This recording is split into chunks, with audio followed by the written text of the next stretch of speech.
Hello, नमस्कार साथियों। एक बार फिर स्वागत है आप लोगों का मेरे इस यूट्यूब चैनल में।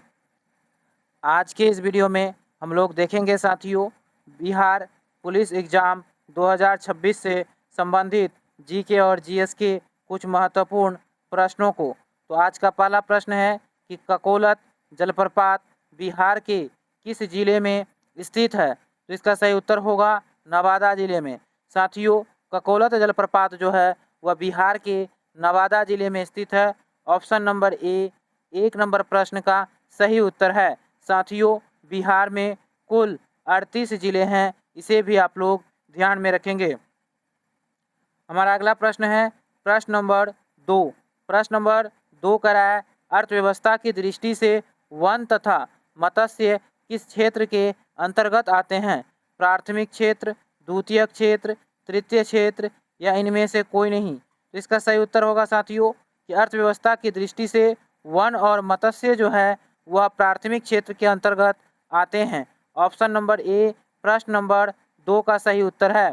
प्रश्न नंबर 3 है साथियों, यहाँ आपसे पूछ रहा है कि विश्व का सबसे ऊंचा रेल पुल किस नदी पर बनाया गया है? सतलुज नदी, झेलम, चिनाब या रावी?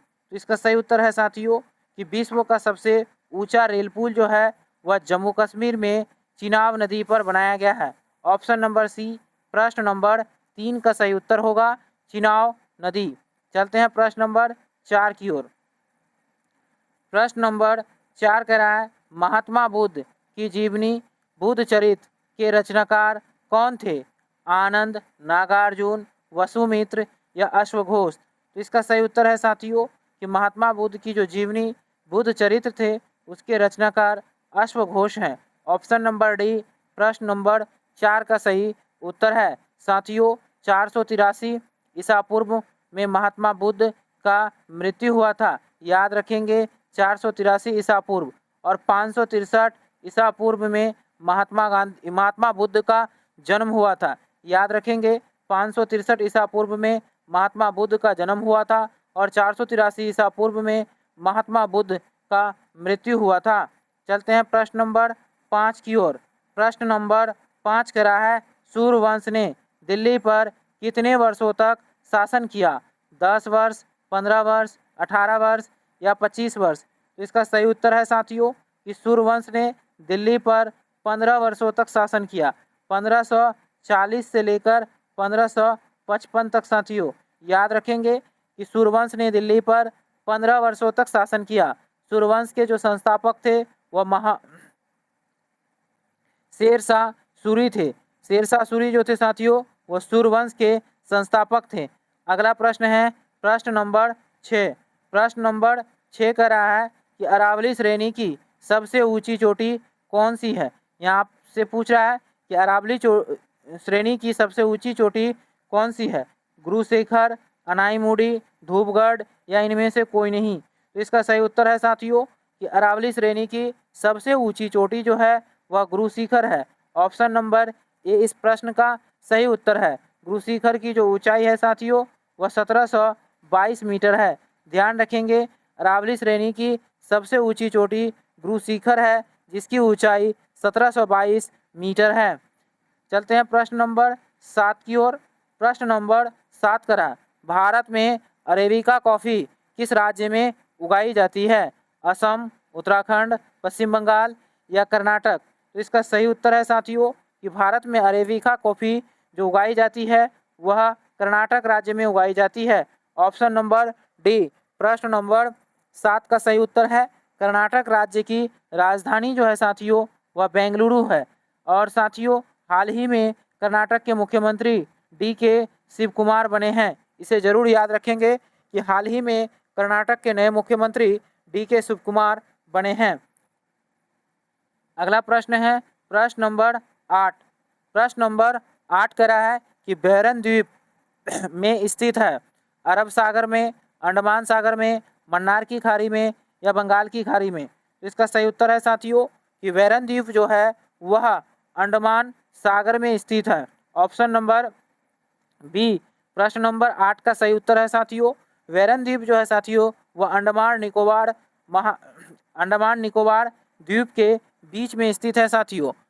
बैरन द्वीप भारत का एकमात्र सक्रिय ज्वालामुखी द्वीप है। इसे भी याद रखेंगे कि बैरन द्वीप जो है भारत का एकमात्र सक्रिय ज्वालामुखी है। प्रश्न नंबर 9 करा है, यहाँ आपसे पूछ रहा है प्रश्न नंबर 9 कि हरित क्रांति का संबंध किससे है? दूध उत्पादन से, खाद्यान्न उत्पादन से, मछली उत्पादन से या फल उत्पादन से? तो इसका सही उत्तर है हरित क्रांति का संबंध जो है साथियों वह खाद्यान्न उत्पादन से है। इसे जरूर याद रखेंगे कि हरित क्रांति का संबंध खाद्यान्न उत्पादन से है। और हरित क्रांति का जनक जो है साथियों भारत में MS स्वामीनाथन है। याद रखेंगे MS स्वामीनाथन भारत में हरित क्रांति के जनक हैं और पूरे विश्व में नॉर्मन ई बोरलॉग हैं। याद रखेंगे नॉर्मन ई बोरलॉग पूरे विश्व में हरित क्रांति के जनक हैं और भारत में हरित क्रांति के जनक MS स्वामीनाथन हैं। हमारा अगला प्रश्न है प्रश्न नंबर 10। प्रश्न नंबर 10 करा है श्वेत क्रांति का संबंध किससे है? दूध उत्पादन से, गेहूं उत्पादन से, चावल उत्पादन से या कपास उत्पादन से? तो इसका सही उत्तर है साथियों कि श्वेत क्रांति का जो संबंध है वह दूध उत्पादन से है। और साथियों श्वेत क्रांति के जो जनक थे वो वर्गीज कुरियन थे। अगला प्रश्न है प्रश्न नंबर 11। प्रश्न नंबर 11 करा है नीली क्रांति का संबंध किससे है? तो इसका सही उत्तर है मछली उत्पादन से। ऑप्शन नंबर ए नीली क्रांति का संबंध मछली उत्पादन से है। चलते हैं प्रश्न नंबर 12 की ओर। प्रश्न नंबर 12 कह रहा है साथियों कि सबसे कठोर प्राकृतिक पदार्थ कौन सा है? यहाँ आपसे पूछ रहा है सबसे कठोर प्राकृतिक पदार्थ कौन सा है? तो इसका सही उत्तर है हीरा। ऑप्शन नंबर बी कि हीरा जो है वह सबसे कठोर प्राकृतिक पदार्थ है। अगला प्रश्न है प्रश्न नंबर 13। प्रश्न नंबर 13 कह रहा है मानव शरीर की सबसे छोटी हड्डी कौन सी है? तो इसका सही उत्तर है साथियों स्टेप्स। ये कान में होता है। स्टेप्स जो है वह मानव शरीर की सबसे छोटी हड्डी है और मानव शरीर की सबसे लंबी हड्डी जांघ की हड्डी यानी फीमर है। याद रखेंगे सबसे लंबी हड्डी फीमर और सबसे छोटी हड्डी स्टेप्स। अगला प्रश्न है प्रश्न नंबर 14। प्रश्न नंबर 14 करा है RBC का जीवन काल लगभग कितना होता है? तो साथियों RBC का जो जीवन काल होता है यानी 120 दिन। ऑप्शन नंबर बी सी प्रश्न नंबर 14 का सही उत्तर है कि RBC का जीवन काल 120 दिन का होता है। प्रश्न नंबर 15 करा है मानव हृदय में कुल कितने कक्ष होते हैं? तो इसका सही उत्तर है 4 कक्ष होते हैं। ऑप्शन नंबर सी।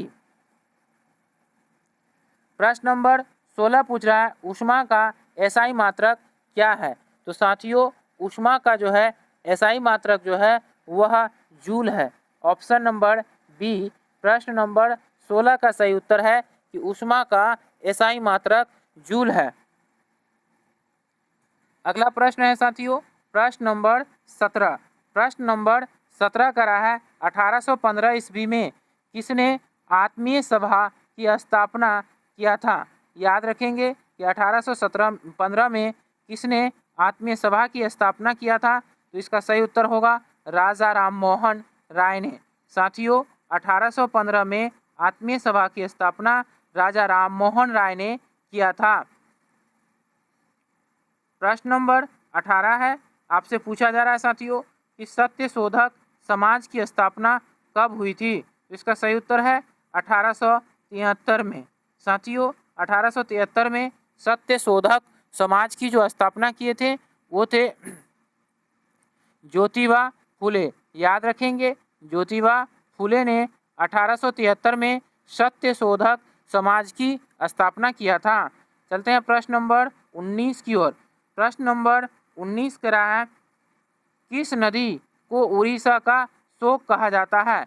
महानदी को, कोसी नदी को, दामोदर नदी को या स्वर्णरेखा नदी को? तो इसका सही उत्तर है साथियों कि उड़ीसा का जो शोक है वह महानदी को कहा जाता है और कोसी नदी को बिहार का शोक कहा जाता है। याद रखेंगे बिहार का शोक कोसी नदी और उड़ीसा का शोक महानदी तथा बंगाल का शोक दामोदर नदी को कहा जाता है। और महानदी पर ही साथियों हीराकुंड बांध भी बनाया गया है। अगला प्रश्न है प्रश्न नंबर 20। प्रश्न नंबर 20 करा है 73वें संविधान संशोधन अधिनियम को कब लागू किया गया था? तो इसका सही उत्तर होगा साथियों 24 अप्रैल 1993 को। ऑप्शन नंबर ए 24 अप्रैल 1993 को जो है साथियों 73वें संविधान संशोधन अधिनियम को लागू किया गया था। 73वां संविधान संशोधन साथियों पंचायती राज से संबंधित है। तो धन्यवाद साथियों, फिर मिलते हैं अगले वीडियो में, तब तक के लिए जय हिंद।